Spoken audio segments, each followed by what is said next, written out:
Daddy, Alan, Mommy. Ora.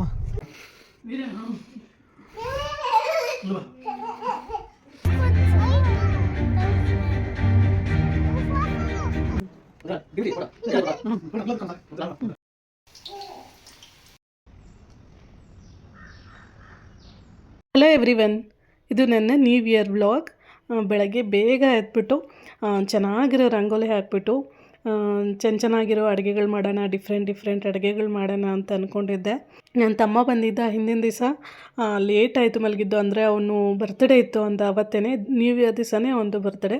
ಹಾಗಾಗಿ ಅವನು cake cut ಮಾಡಬೇಕು, 12 ಗಂಟೆಗೆ ಕೇಕ್ ಕಟ್ ಮಾಡಬೇಕು, ಮತ್ತು ಎಲ್ಲರೂ ವಿಶ್ ಮಾಡ್ತಾರೆ ಅಂತ ಹೇಳ್ಬಿಟ್ಟು ಅವನು ಎಚ್ಚರ ಇದ್ದಿದ್ದಲ್ದೇ ನಮಗೂ ಕೂಡ ಮಾತುಗಳು ಹೇಳ್ತಾ ನಿದ್ದೆನೇ ಮಾಡೋಕ್ಕೆ ಬಿಡಲಿಲ್ಲ. ಹಾಗಾಗಿ ಲೇಟ್ ಆಯಿತು ಮಲಗಿದ್ದು ಕೂಡ. ಹಾಗಾಗಿ ಬೆಳಗ್ಗೆ ಒಂದು 6 ಗಂಟೆ ಹಂಗೆ ಎದ್ದೆ. 6 ಗಂಟೆಗೆ ಎದ್ಬಿಟ್ಟು ರಂಗೋಲಿ ಎಲ್ಲ ಹಾಕಿದೆ. ಒಂದು ಸಿಂಪಲ್ ರಂಗೋಲಿ ಹಾಕಿದೆ ಅಷ್ಟೇ. ನಾನಂತೂ ಮುಂಚೆನೇ ಒಂದು ವಾರ ಮುಂಚೆನೇ ಕೇಳಿದ್ದೆ ನಮ್ಮ ಮನೆಯವ್ರಿಗೆ ನ್ಯೂ ಇಯರ್ ದಿವಸ ಏನು ಸ್ಪೆಷಲ್ ಅಂತೇಳ್ಬಿಟ್ಟು.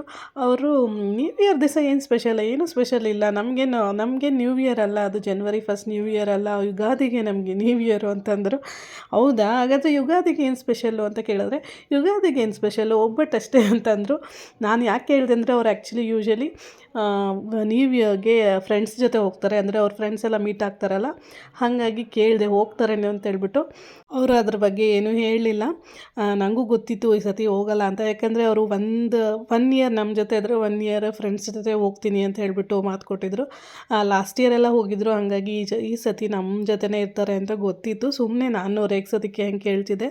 ಆ್ಯಂಡ್ ಇನ್ನೊಂದೇನೆಂದರೆ, ಮಕ್ಕಳಿಗೆ ಕ್ರಿಸ್ಮಸ್ ಹಾಲಿಡೇಸ್ ಕೊಟ್ಟಾಗಿಂದನೂ ಎಲ್ಲಿಗೂ ಹೋಗಿರಲಿಲ್ಲ. ಒಂದು 10 ಡೇಸು ಮನೆಯಲ್ಲೇ ಪಾಪ ಅವ್ರು ಆಟ ಆಡ್ಕೊಂಡಿದ್ರು.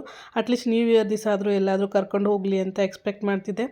ಎಲ್ಲ ಪೇರೆಂಟ್ಸ್ಗೂ ನಮಗೆ ನಮ್ಮ ಹ್ಯಾಪಿನೆಸ್ಗಿಂತ ಮಕ್ಕಳ ಹ್ಯಾಪಿನೆಸ್ಸೇ ಫಸ್ಟ್ ಪ್ರಯಾರಿಟಿ ಕೊಡ್ತೀವಿ ನಾವು.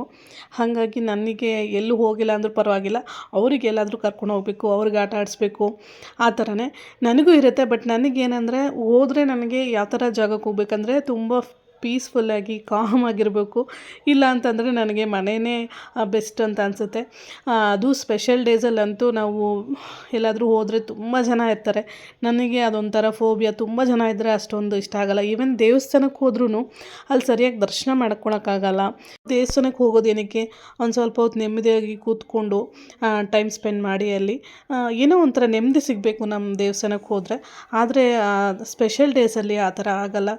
ಬೇರೆ ದಿವಸಗಳಲ್ಲಿ ಆಗ ಅಟ್ಲೀಸ್ಟು ಹೋಗಿ ಚೆನ್ನಾಗಿ ದರ್ಶನ ಮಾಡಿಕೊಂಡು ಒಂದು ಸ್ವಲ್ಪ ಹೊತ್ತು ಕೂತ್ಕೊಂಡು ಬರ್ಬೋದು. ಈವನ್ ಮಾಲ್ಸಲ್ಲೂ ಅಷ್ಟೇ ತುಂಬ ಜನ, ಗೊತ್ತಿದ್ದೆ ಅಲ್ವಾ, ಓಡಾಡೋಕ್ಕೂ ಜಾಗ ಇರೋಲ್ಲ. ಬಟ್ ಡೆಕೋರೇಷನ್ಸ್ ಎಲ್ಲ ಚೆನ್ನಾಗಿ ಮಾಡಿರ್ತಾರೆ, ನೋಡೋಕ್ಕೆ ಚೆನ್ನಾಗಿರುತ್ತೆ, ಬಟ್ ನೋಡೋಕ್ಕೂ ಆಗಲ್ಲ, ಅಷ್ಟೊಂದು ಜನ ಇರ್ತಾರೆ. ಸೊ ಹಾಗಾಗಿ ನನಗೆ ಅಷ್ಟೊಂದೇನು ಇಷ್ಟ ಇಲ್ಲ. ಅಟ್ಲೀಸ್ಟ್ ಮಕ್ಕಳಿಗೆ ಅವ್ರಿಗೋಸ್ಕರ ಆದರೂ ಹೋಗಲೇಬೇಕಲ್ಲ. ಹಾಗಾಗಿ ಫಸ್ಟು ದೇವಸ್ಥಾನಕ್ಕೆ ಹೋಗ್ಬಿಟ್ಟು ಒಂದು ಮೂವಿ ನೋಡಿಕೊಂಡು ಆಮೇಲೆ ಮಕ್ಕಳನ್ನ ಆಟ ಆಡಿಸ್ಕೊಬರೋಣ ಅಂತ ಹೇಳಿದರು ಫಸ್ಟೇ. ಹಾಗಾಗಿ ಬೇಗ ಪೂಜೆ ಮುಗಿಸ್ಕೊಂಡು ಅಡುಗೆ ಎಲ್ಲ ಮಾಡಿಕೊಂಡೆ. ಅಡುಗೆ ಮುಗಿದ್ಮೇಲೆ ನನ್ನ ತಮ್ಮನದು ಕೇಕ್ ಕಟ್ ಮಾಡಿದ್ವಿ. ಅವನಿಗೆ 12 ಗಂಟೆಯಲ್ಲೇ ಕೇಕ್ ಕಟ್ ಮಾಡಬೇಕು ಅಂತ ಹೇಳ್ಬಿಟ್ಟು ಡಿಮ್ಯಾಂಡ್ ಮಾಡ್ತಿದ್ದ. ನಾವಂತೂ ನನಗಾಗಲ್ಲಪ್ಪ ಅಂತ ಹೇಳ್ತಿದ್ವಿ. ಮಕ್ಕಳು ಬೇರೆ ನಿದ್ದೆ ಮಾಡ್ತಿದ್ರು. ಹಂಗಾಗಿ ಸರಿ ಬಿಡಕ್ಕ, ಬೆಳಗ್ಗೆನೇ ಕಟ್ ಮಾಡ್ತೀನಿ ಅಂತ ಅಂದ. ಇನ್ನೇನು ಹೊರಗಡೆ ಹೋಗ್ತೀವಲ್ಲ, ಇನ್ನೇನಕ್ಕೆ ಒಬ್ಬಟ್ಟೆಲ್ಲ ಮಾಡೋದು ಅಂತ ಹೇಳ್ಬಿಟ್ಟು ಸಿಂಪಲ್ಲಾಗಿ ಶಾವಿಗೆ ಪಾಯಸ ಮಾಡಿದೆ. ದೇವ್ರ ನೈವೇದ್ಯಕ್ಕೂ ಆಗುತ್ತೆ ಅಂತ ಹೇಳ್ಬಿಟ್ಟು ಪಾಯಸ ಮಾಡಿ, ಮತ್ತು ವಡೆ ಮಾಡಿದ್ದೆ. ಸ್ವೀಟ್ ಕಾರ್ನ್ ವಡೆ ಮಾಡಿದ್ದೆ. ಅದ್ರದ್ದು ರೆಸಿಪಿ ಕೂಡ ನಾನು ಆಲ್ರೆಡಿ ಶೇರ್ ಮಾಡಿಬಿಟ್ಟಿದ್ದೀನಿ.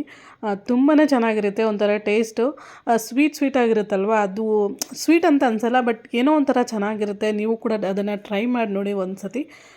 ನನಗಂತೂ ತುಂಬಾ ಇಷ್ಟ ಆಯಿತು.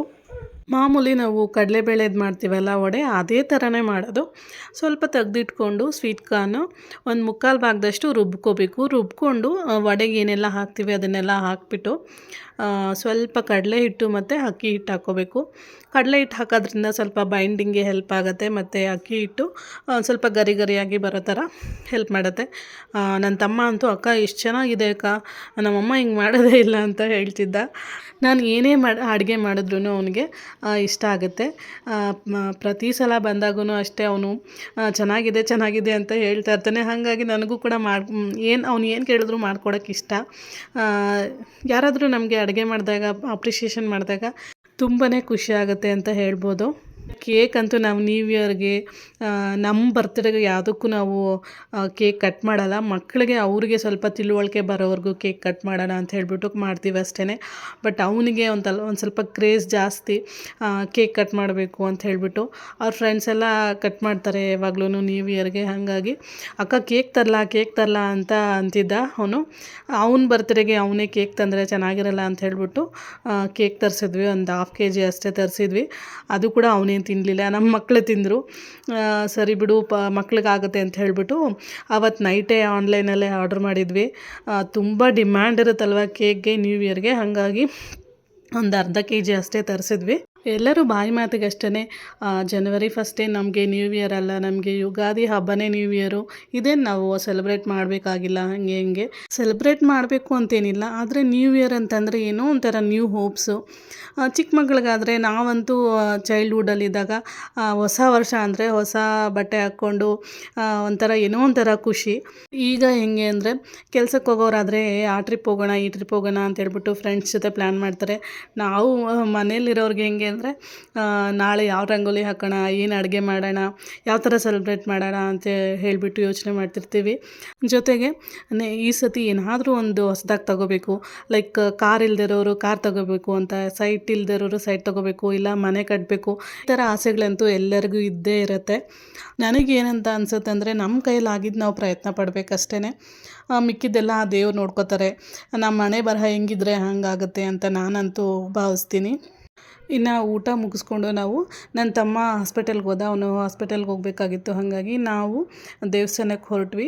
ನಾವೇನಾದರೂ ಈ ಥರ ಸ್ಪೆಷಲ್ ಡೇಸ್ ಇದ್ದಾಗ ನಮ್ಮ ಮನೆ ದೇವರು ವೆಂಕಟರಮಣ ಸ್ವಾಮಿ, ಹಾಗಾಗಿ ಮಲ್ಲೇಶ್ವರಮಲ್ಲಿ TTD ಅಂತ ಇದೆ, ಅಲ್ಲಿಗೆ ಹೋಗ್ತೀವಿ.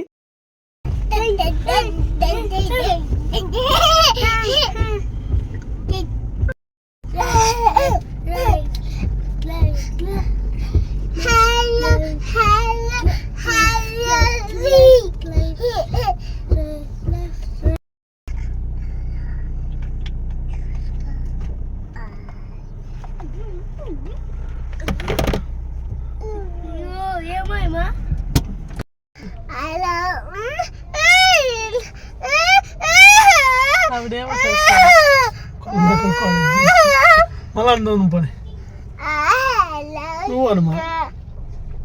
Hello, Daddy. Hello, Mommy. ನಮ್ಮ ಸಮನ್ವಿ ಅಂತೂ ಸ್ವಲ್ಪ ನೈಸ್ ಮಾಡೋದು, ಮುದ್ದು ಮಾಡೋದೆಲ್ಲ ಜಾಸ್ತಿ. ಹೊರಗಡೆ ಅಂತಲ್ಲ, ಮನೇಲಿದ್ದರೂ ಅಷ್ಟೇ ಅವಳು. ಹೊರಗಡೆ ಆದರೂ ಒಂದು ಸ್ವಲ್ಪ ಹೈಪ್ ಆಗ್ತಾಳೆ. ಒಂಥರ ಏನೋ ಒಂಥರ ಖುಷಿ ಅವ್ರಿಗಿಬ್ರಿಗೂ. ದೇವಸ್ಥಾನದ ಹತ್ರ ಅಂತೂ ತುಂಬಾ ರಶ್ ಇತ್ತು. ಆದರೆ ನಾವು ಕ್ಯೂ ಎಂಟ್ರೆನ್ಸ್ ಹೋದ ತಕ್ಷಣ 2 ಕ್ಯೂ ಇತ್ತು. ಅಂದರೆ ಒಂದರಲ್ಲಿ ಕ್ಯೂ ಇರಲಿಲ್ಲ, ಇನ್ನೊಂದು ಫುಲ್ ಕ್ಯೂ ಇತ್ತು. ಇದು ಯಾಕೆ ಇದರಲ್ಲಿ ಹೋಗ್ತಿಲ್ಲ, ಇದರಲ್ಲಿ ಏಜ್ಡ್ ಪೀಪಲ್ ಅಂದರೆ ವಯಸ್ಸಾಗಿರೋರ್ಗೇನು ಅಂತ ನಾನು ಅಂದ್ಕೊಂಡು ಸುಮ್ಮನಿದ್ದೆ. ಅಲ್ಲಿದ್ದವರು ಪೊಲೀಸು ಹೋಗಿ ಅಂತಂದರು. ಪ್ರತಿ ಸತಿ ನಾವು ದೇವಸ್ಥಾನಕ್ಕೆ ಹೋದಾಗ ನಮ್ಗೆ ಹಿಂಗೆ ಆಗುತ್ತೆ, ಅಂದರೆ ಬೇರೆಯವ್ರ ಕಡೆಯಿಂದ ಟಿಕೆಟ್ ಸಿಗೋದು ಈ ಥರ ತುಂಬ ಸತಿ ಆಗಿದೆ. ನಾನು ದೇವಸ್ಥಾನಕ್ಕೆ ಹೋದಾಗೆಲ್ಲ ಈ ಥರ ಆದಾಗೆಲ್ಲ ನೆನೆಸ್ಕೋತೀನಿ, ಏನೋ ಒಂಥರ ಖುಷಿ ಆಗುತ್ತೆ ನನಗೆ. ಇನ್ನೇ ದರ್ಶನ ಮುಗಿಸ್ಕೊಂಡು ಒಂದು ಮೂವಿಗೆ ಹೋದ್ವಿ, ಮುಫಾಸ ಅಂತ ಹೇಳಿಬಿಟ್ಟು. ಹೀಗೆ ಮೂವೀಸು ಥಿಯೇಟರಲ್ಲಿ ನೋಡಬೇಕು ಅಂತೇನು ಆಸೆ ಇಲ್ಲ, ಯಾಕಂದರೆ ಈಗ ಎಲ್ಲನೂ TVಯಲ್ಲೇ ಬಂದುಬಿಡುತ್ತೆ ಒಂದು ಸ್ವಲ್ಪ ದಿನ ಆದರೆ. ಹಾಗಾಗಿ ಸುಮ್ಮನೆ ಮಕ್ಳಿಗೋಸ್ಕರ ಆ್ಯನಿಮೇಟೆಡ್ ಮೂವಿ ಅಲ್ವಾ, ಸ್ವಲ್ಪ ಎಂಜಾಯ್ ಮಾಡ್ತಾರೆ ಅಂತ ಕರ್ಕೊಂಡು ಹೋಗಿದ್ವಿ. ಅದಾದಮೇಲೆ ಅಲ್ಲೇ ಸ್ವಲ್ಪ ಹೊತ್ತು ಆಟ ಆಡಿಸಿ ಪಿಜ್ಜಾ ತಿಂದ್ಕೊಂಡು ಮನೆಗೆ ಬಂದ್ವಿ. ಸಾಯಂಕಾಲ ಆಗಿಬಿಟ್ಟಿತ್ತು. ಮಧ್ಯಾಹ್ನ ಊಟಕ್ಕೆ ನಾವು ಬೆಳಗ್ಗೆ ಮಾಡಿದ್ನಲ್ಲ ಅದನ್ನೇನು ಸ್ವಲ್ಪ ತಗೊಂಡು ಹೋಗಿದೆ, ಸುಮ್ಮನೆ ಹೋಟೆಲೆಲ್ಲ ಏನಕ್ಕೆ ಅಂತ ಹೇಳಿಬಿಟ್ಟು. ಸೊ ಇದಾಗಿತ್ತು ನನ್ನ new year vlog. Thank you so much for watching. ಇನ್ನೂ ಯಾರೆಲ್ಲ ನನ್ನ ಚಾನಲ್ನ ಸಬ್ಸ್ಕ್ರೈಬ್ ಮಾಡಿಲ್ಲ, ಸಬ್ಸ್ಕ್ರೈಬ್ ಮಾಡಿ ಅಂತ ಕೇಳ್ಕೊತೀನಿ.